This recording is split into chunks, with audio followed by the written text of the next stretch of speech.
We did the risers. Now it's time for the fallers on the new Yahoo board. Version 4 is a wild one.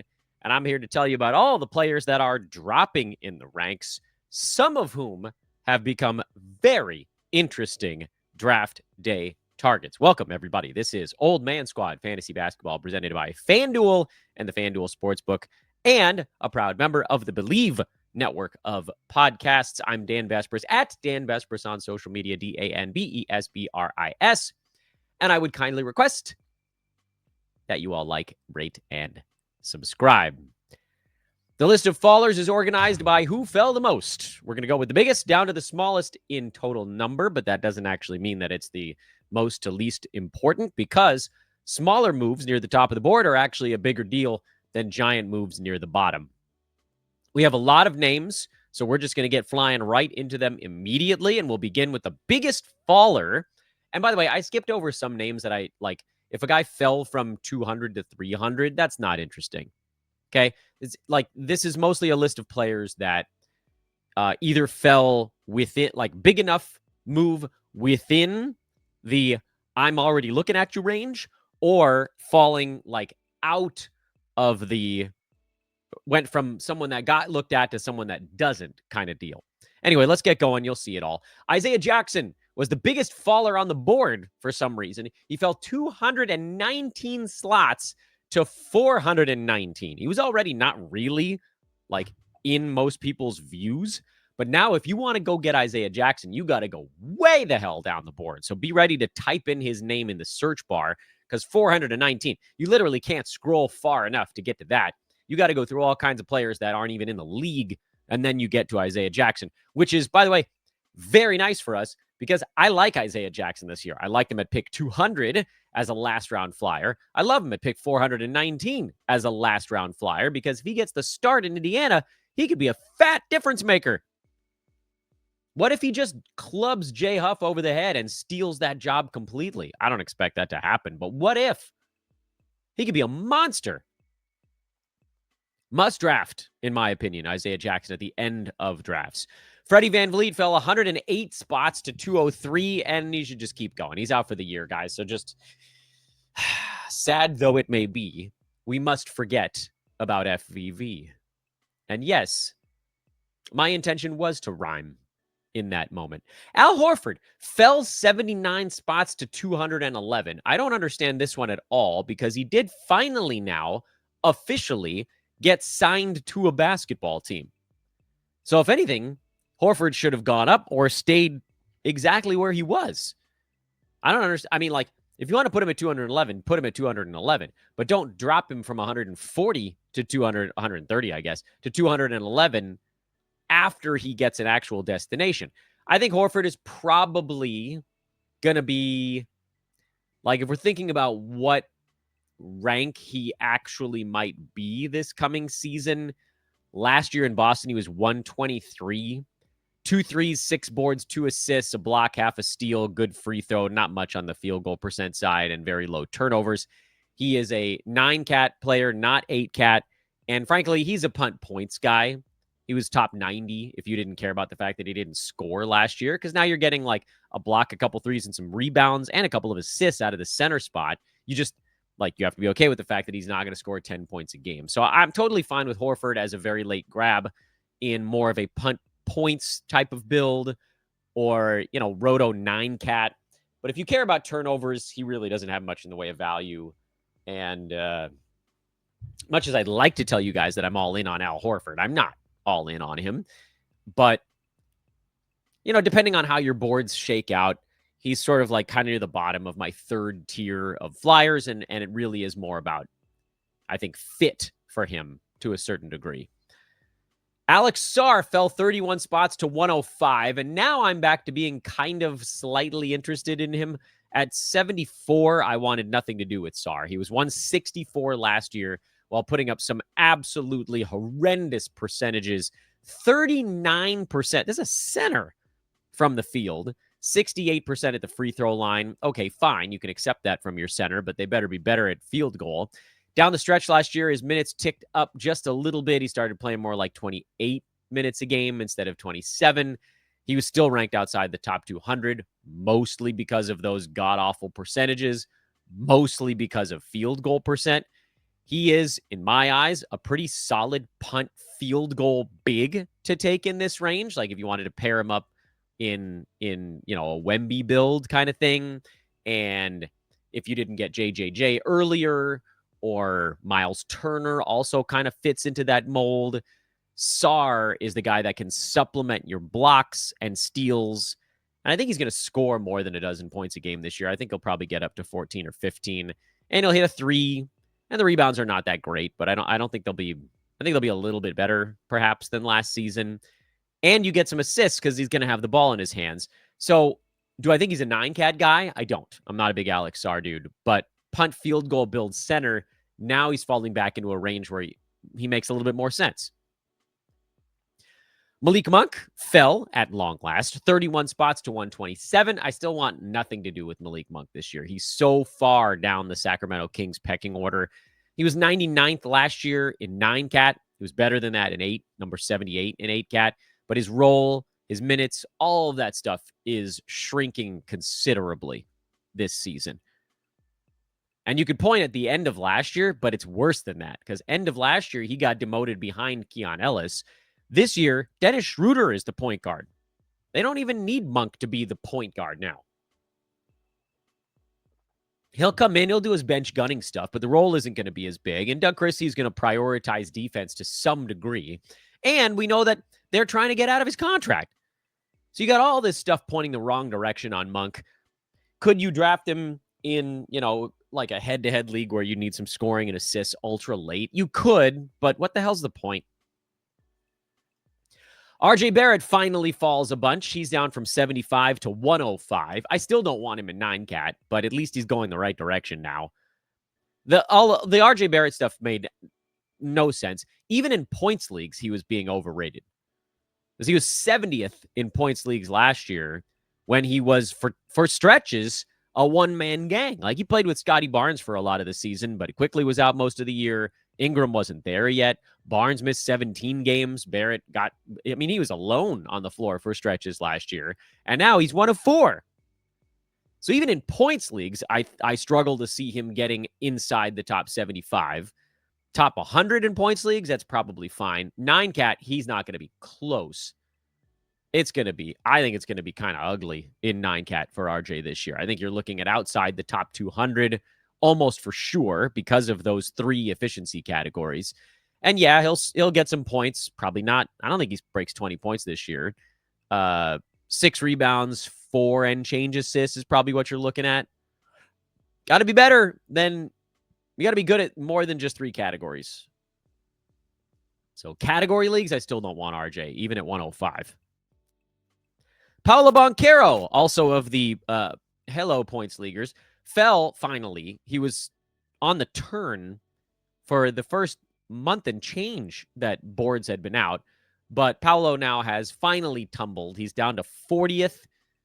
By the way, I'm still not drafting him even at 40th in 9 category leagues. But at least we're getting close now. He was 37th in points leagues last year. So this is his points league direction. Do I think he's going to do more? No, in points leagues. Do I think he's going to be a little bit better in category leagues this year? Yeah, but he was also 131 in cat leagues last year. 9-cat. 8-cat, 91. So yeah, you're getting to get big points out of Paulo, and you're going to get slightly above average rebounds and assists, and slightly above average 3-pointers, but he doesn't do much defensively. Percentages are bad. Turnovers are high. There's so many problems with Paulo. I can't call him a massive, massive bust at 40 because if you're drafting him here, you're probably doing with, my guess would be some sort of punt in mind, which, like, what the hell are you doing in the 2nd round? 4th round, okay, fine. Maybe you're not paying attention to turnovers, and that got him to top 90 last year, and then you're punting one of the 2 percentages, call it free throw. That got him to 55th last year. So 8-cat punt free throw, 40. Okay, fine. I still think it's a bad pick here, but at least it's not eyes falling out of our head insane. Michael Porter Jr. down 24 spots to number 76. There is almost no distance he could fall in an unlimited games format where I would touch Michael Porter Jr. because Brooklyn is going to be a funky bunk mess. He was number 73 in 9-cat last year, and by all accounts, he's going to do more in Brooklyn than he did in Denver at a slightly less efficient clip because, no Nikola Jokic, but he's an excellent shooter, so I don't think it's going to be that bad for him. But there's no reason for him to play a lot of ball games. He played 77 games for the Nuggets last year. I don't think he clears 65 with Brooklyn this season. So I want nothing to do with Michael Porter Jr. in any unlimited games format. We are now starting to inch towards where I would consider him in a games cap league, because a 2-round drop to go from a 5th rounder to a 7th rounder, that's a big deal. And you can start to think through the totals part of this. Like, okay, well, what if MPJ is top 50 per game? How many games do I got to get out of him where he'll beat the top 75? You're still needing mid 60s to high 60s to get there. So we're close. We're not all the way there yet. But in a roto league, I think if he starts to clear 80, you can start to think about it, knowing that it's going to be a big headache anyway. But like once you get to 80, you're like, well, can I find anybody that's going to be a top 50 per game guy? And I do think that when he plays for Brooklyn, because that team is a wreck, they got Cam Thomas and a lot of guys. Just a lot of guys. That's the team. Cam Thomas and a lot of guys. So MPJ is going to come in there. He's going to take 14, 15 shots. He's going to be better per game last year, but man, it's going to be a headache. Jalen Green fell 23 spots down to 83. He was another guy that was just climbing and climbing and climbing. And like you had to jump through all these hoops to get him to that ranking, which for Green last year was punt turnover and punt field goal, got him to 67th last season. And so there was this thought of like, okay, well, if he really does have the same role or maybe even just the tiniest bit more, but how do we get to that? He's the number 2 in Phoenix. He was the number 1 in Houston, even though it probably should have been Şengün. Jalen Green had the highest usage on the team. He's not going to be the number 1 in Phoenix. I don't know how much more he can do. But again, like if you're punting turnovers and you're punting field goal percent, this spot for Green is fine. 83 is fine for a double punt. If you're going straight 9-cat, it's probably not a great idea. Straight 9-cat last year, he was 129, and I don't think it's going to get a whole lot better than that. Speaking of guys where you probably want to punt, Cam Thomas fell, these are the fallers, 19 spots to number 85. And, we got the Brooklyn stuff going on, but last year he didn't play at all. So I'm inclined to believe that Cam Thomas is going to want to play some games this year. 113th was his 9-cat rank. 90th was his 8-cat rank. And if you're looking at the double punt, like we did with Jalen Green, we got to do the same thing with Cam Thomas. He was 64th in an 8-cat punt field goal build. So pretty similar, honestly. He and Jalen Green, their fantasy games are not that far apart. Cam Thomas is better at free throws than Jalen Green was, and Jalen Green is better at rebounding by a little bit, and then the steals were a little bit better as well. But by all accounts, these are just 2 shooting guards who stink at field goal percent, who fit a particular build. At least with Jalen Green, his team isn't tanking right from the outset. Can't say that about the Nets. They are tanking this year. Phoenix will probably shut guys down at some point, but they're going to have to get eliminated before you get to that juncture. So I guess Jalen Green is the slightly safer of these 2 picks, even if you might argue that Cam Thomas has the higher upside. We never really saw him when he was cooking last year. He only got up to 18 shots per game because Dennis Schroeder was out there taking a bunch. And then D'Lo came in and Cam Thomas was kind of playing off and on. And then he was just done. But you might get a Cam Thomas taking 20 shots a game this year when he's on the court. I do think the mess of Brooklyn for head-to-head makes him kind of a do-not draft in unlimited games leagues. And how many roto leagues, how many games cap leagues are you punting turnovers and field goal? Very few. So odds are I'm not going to end up with Jalen Green or Cam Thomas on my team. But if you do the old expression, gun to your head side of thing, Jalen Green is the way you probably go because odds are he survives the season. De'Aaron Fox fell 17 spots, number 36. Let's be honest, he was too early for a lot of reasons before this drop-off. Fox in the top 20 was just a bad call. He is not the number one on his team the way he was in Sacramento. He's number 2 behind Wemby. Obviously, he's going to have to be the guy that sets everything up. But also now we're hearing that he's not even coming into the year healthy. So he's going to miss the first couple of weeks probably of the season. They're targeting first week of November for his return. I assume that means that they have the ramp up built into that, but I also don't know. He might still need to do a ramp up even after he comes back. So on top of the fact, and I will give that De'Aaron Fox was playing injured in San Antonio last year, but on top of the fact that he was top 60 type guy with the Spurs, he's also not healthy coming into the year. And he's still ranked 36th, which to me is still too high. I'll go De'Aaron Fox in the 4th round, which is close here, but I'm not going earlier than that. And everybody's making such a bum rush on point guards that, we got to get a hold of ourselves. Toumani Camara went down 17 spots, number 123. I like this one. I already liked Camara a lot at 106. I love him at 123. I think 91, that was his 9-cat rank last year. I think he's going up from that marker. And if you're like, oh, but he was low turnover guy. Yeah, I mean, so are all the guys ranked near 90 to 120. So he was only 6 slots later in 8-cat than 9. I think we see a Toumani Camara that's more like the down the stretch version and less like the one that was sort of bowing to 3, 4, 5 other guys in front of him in the offensive pecking order earlier in the year. I think we see a Camara that does a little more on offense, continues to get nice threes and boards and steals and all that stuff. And I hope that maybe, we don't know this for sure, perhaps he might even get a little bit better on his percentages. Maybe you see the free throw tick up from 72 to 75. Maybe you see field goal go from 46 to 47. There's these just little tiny ones that I could hope for, even if I can't bake them into my analysis. But I think Camara is a top 75 guy this year in 9-cat, which we saw down the stretch last season. There's nothing that needs to change. Final 25 games last year.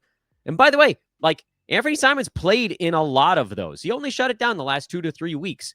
Final 25 games, Camara was top 50 in 9-cat. 14, 6, and 3, 2.2 defensive stats, 2.3 threes on 48-68 splits. So, the free throw maybe gets a little bit better. I think in 9-cat, there's a chance that Camara could be a top 50 guy this year. And you can get him at 123, which I'll tell you on this show, and I'll do a different show on it. He is at 123, maybe my favorite play on the board, but definitely top 5. I don't know if I can say top 1, top 2, top 3. Definitely top 5 favorite values on the board is Camara at 123. Aaron Gordon dropped 17 spots, number 125. And Aaron Gordon is a weird fantasy player these days. I'll admit, I don't really understand what the hell Aaron Gordon is anymore. Nuggets, by the way, have a season win total of 54.5, which is very high, but they're also going to be really good, and I think they're going to be mad. And I think there's a little bit of value, believe it or not, on the over that really high number. This is over at FanDuel and the FanDuel Sportsbook, our partners here on Old Man Squad. Nuggets at 54.5. Sheesh. It's a big one, but I mean, maybe we get there. So Aaron Gordon, what the hell is Aaron Gordon now? Last year he was number 137, and for a long time it was well, this guy's punt free throw dude, whatever. Last season, he shot 81% at the foul line and 53% from the field, and from those numbers alone, you'd be like, isn't this the guy you'd normally like, Dan? Yeah, except the rest of his fantasy game devolved. I'll tell you what, it's one of the strangest evolutions or de-evolutions that I've ever seen in fantasy sports, where a guy who's been in the league now for a cool decade and for his entire career was somewhere between like 1.3 and 1.8 combined defensive stats, dropped by a half. He was at 0.8 combined defensive stats last year. 0.8. Like when he first got traded to Denver, he didn't even play that much then. He was playing 26 minutes a game. He was at 1.3 combined. This year, 0.8. He did that his rookie season in 17 minutes a game. Now, Gordon was injured on and off all season long. Let's try to figure out what's real and what's not with Aaron Gordon, because I've clowned on him a long time, and I think we have to do kind of a reassess. First of all, he shot 44% from downtown. That's crazy and probably won't stick. He's a career 33%er. He was at 29% in Denver last year. So if you're thinking like, oh, Nikola Jokic gets him open. His Denver three-point percentages are 27, 34, 35 at 29, and now 44. So that's a mirage. Free throw percent at 81. He's a career 69%er. I have no idea if that's going to stick. Field goal percent does seem to be like it's pretty consistently super high since he went to Denver. I believe that's real. The rebounds were lower last year because his minutes were lower because he was playing dinged up. I don't know about the defensive stats either. So, yeah, I mean, I think it makes sense that he's falling. And I'll say this, once it gets into the 120s and 130s and most of the guys with severe upside are gone, in the past, I would have just said, don't ever take Aaron Gordon. I'm not on that boat anymore. I would consider Aaron Gordon at the end of drafts because he's now become a what if. 10 years into his career, he's a what if. What if the free throw percent was real? What if the steals and blocks were not? Meaning, what if this coming season, Aaron Gordon goes back to scoring 16 points a game with 6 rebounds, 3 and change assists, and has good percentages and 1.3 defensive stats? In that instance, he's inside the top 90. But believe you me, I'm not targeting him. Ja Morant fell 15 spots to number 45. And before we talk about his fall, which, by the way, you guys will be surprised, I'm not that down on Ja Morant at 45. I do want to remind you guys to check out fantrax.com/oldmansquad. That's the place to sign up, get an account over there, and play fantasy sports at a website that cares about full season fantasy sports. Stop playing at websites that don't care about us. Play at a site that does. This is what Fantrax does. They do full season fantasy. That is what they are experts at. That is what they have built the engine for, with options beyond your wildest dreams. Fantrax.com/oldmansquad is the place to go to sign up. It's a totally free account. You can play for free, just like Yahoo, ESPN, whatever. It's the same type of engine. It's just better. So Ja Morant at 45. My big fear with Ja Morant is his health. Because I know you're going to be like, Dan, he was number 88 in 9-cat last year. But he was also one of the worst turnover guys in the NBA. So if you're an 8-cat, he was number 50. So, like, this is where he belongs. If you're in a head-to-head league, where many of you are probably soft punting turnovers. Now, if you have Trae Young already, you probably don't want to double down. Now you're hard punting turnovers. Then you actually have to consider you're a punt team. But for most clubs, you're going to have some high turnover guys. You're going to have some low turnover guys. You're going to be middle of the pack in that category, and you're going to just hope that you win it on a coin flip on a week-to-week basis. So Ja Morant at 45 is totally fine if you think he can play 68 ball games this year. And I don't know that he can. I don't know that he won't, but I don't know that he will. And so for that reason, even though this is kind of where he belongs for head-to-head leaguers, I'm not touching him in Roto here.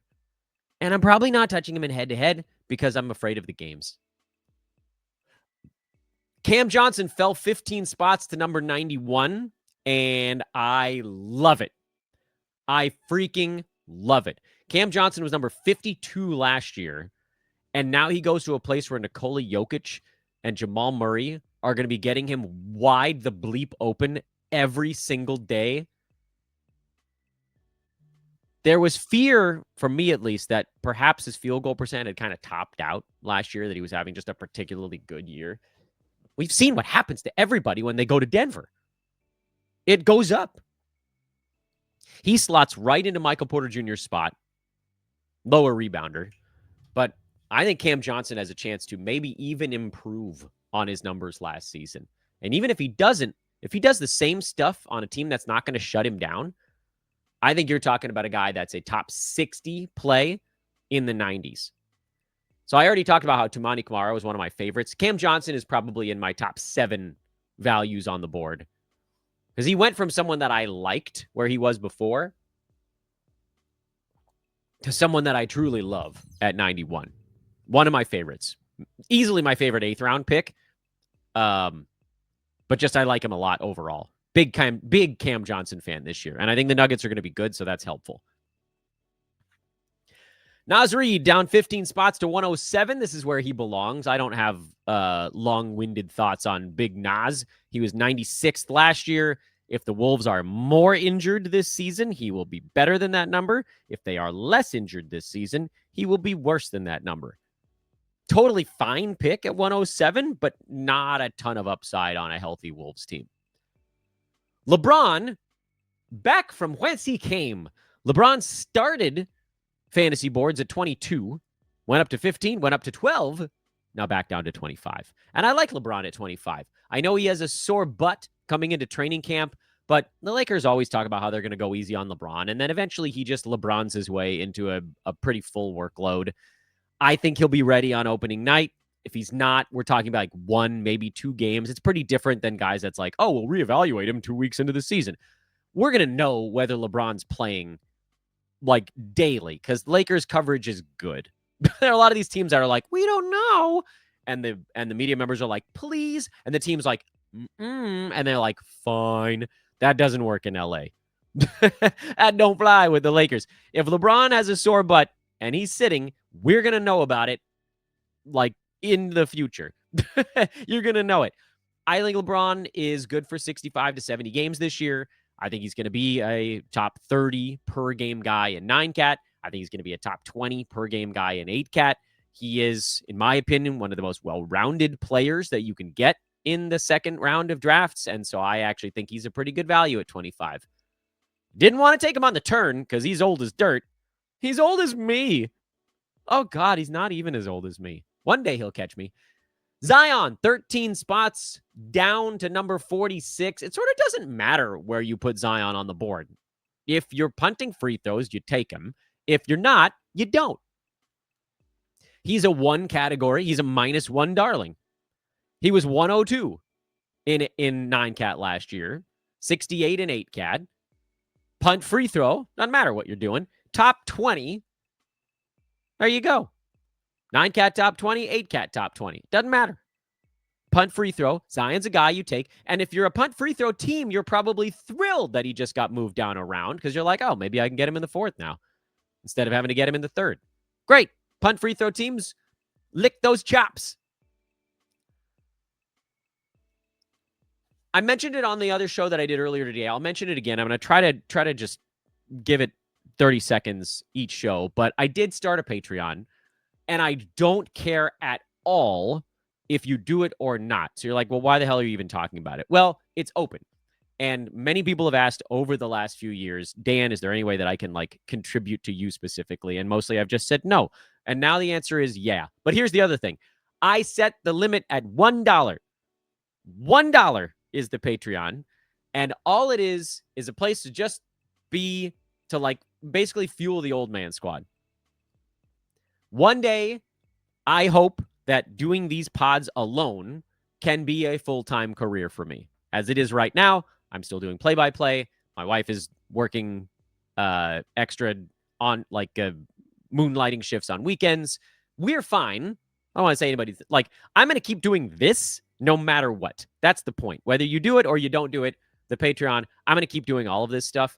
But obviously, it does make it a little bit easier. So that, again, Patreon, what's the site page? Old Man Squad.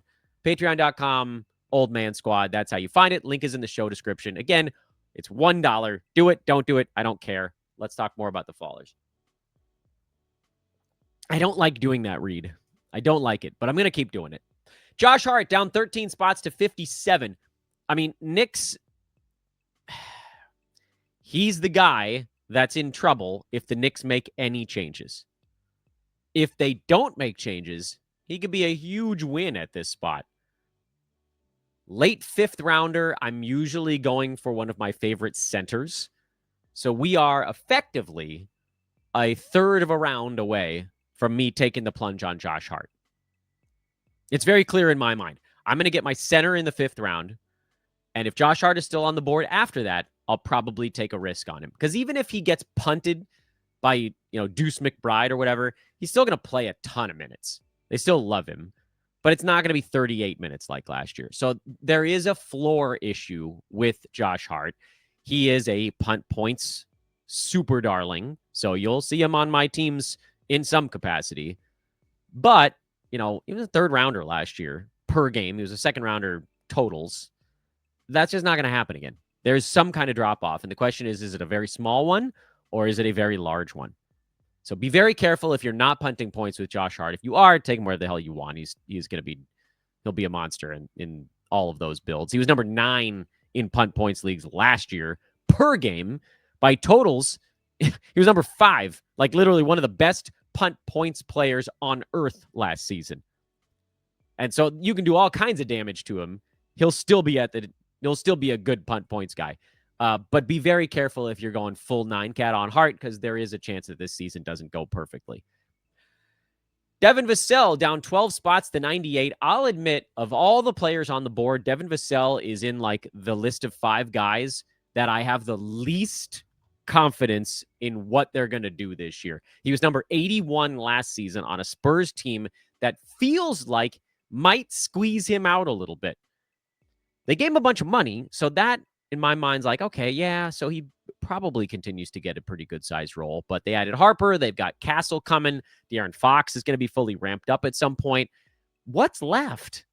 Is Vassell still actually the 3rd fiddle on that team, or is he 4th or 5th now? So I'm inclined to maybe just pass on Vassell this year, not because I think it's going to be bad, but because I truly don't know. I'll tell you when I don't know. Devin Vassell, I don't know. Brandin Podziemski down 12 spots to 121, and I love it. I love it when one of the guys that I was already looking at goes the other way. Because if you watch the Risers show that we just did, we did 40 names, like at least half of them were guys that I was like, yes, a Jack Nicholson meme. And now they're not so fun anymore. Brandin Podziemski was ranked down in the 120s last year for the entire season. But man, he was a new beast once Jimmy Butler showed up. Top 65 once Jimmy Butler was on the Warriors. What do we think holds from that stretch? Maybe the free throws come down, but he basically doesn't shoot them, so who cares? The other stuff feels pretty repeatable. Al Horford's not coming in to take a bunch of shots. Do we think Jonathan Kuminga's about to just force his way into a crap ton of usage? Hell no. Warriors are trying to just wait him out and trade him. Podziemski's the guy. I think he's a top 100 easily. I think he has a medium-sized chance at top 75, and I think he has a fleeting chance at top 60. So getting him at 121, much like Toumani Camara, these are 2 of my favorites, wedged in between one another. Brandin Podziemski, top 10 favorite play on the board for me. Not as high as some of these other guys, but him going down, I love it. And the last player we're going to talk about on this show, with the preface that all the movement in the top 25, we're going to cover on its own separate show. We're going to do a top 12, so we're going to redo the first round. We're going to relook at the second round. We're going to relook at the pairings because that has been totally mishmash. Like before, you could pair Jokic and Kevin Durant. You're not going to be able to do that anymore.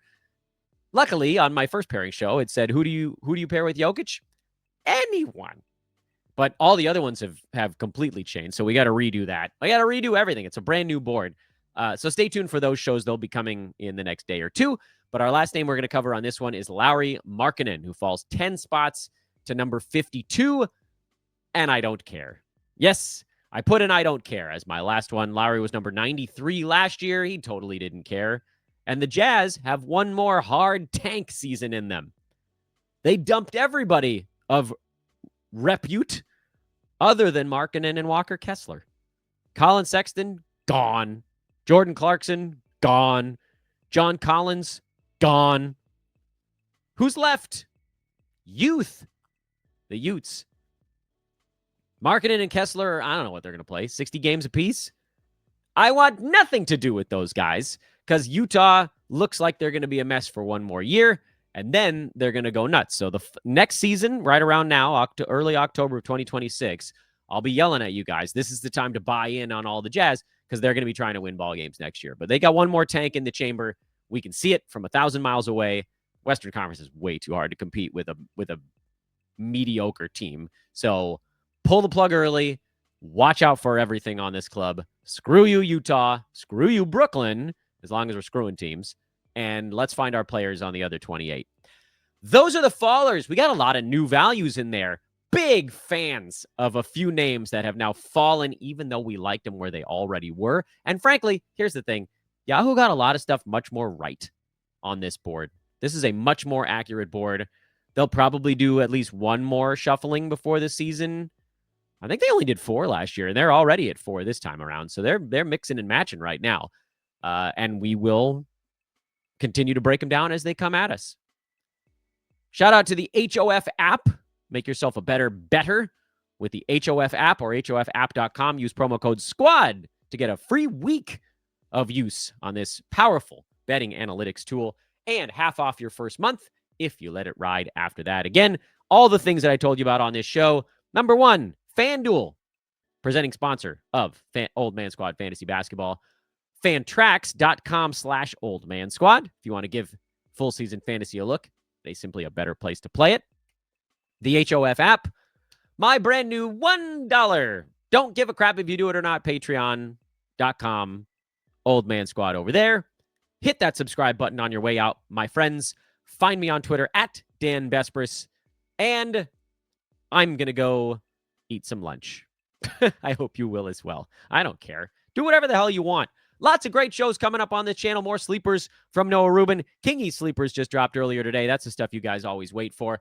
I'll be doing a show with Adam. It'll be Kingy Mock Talk. That'll be dropping over the weekend. Again, we're going to do top 15 or top 12, top 25 shows on the brand new board. The list, my friends, is endless. I'll see you for all of them. I hope.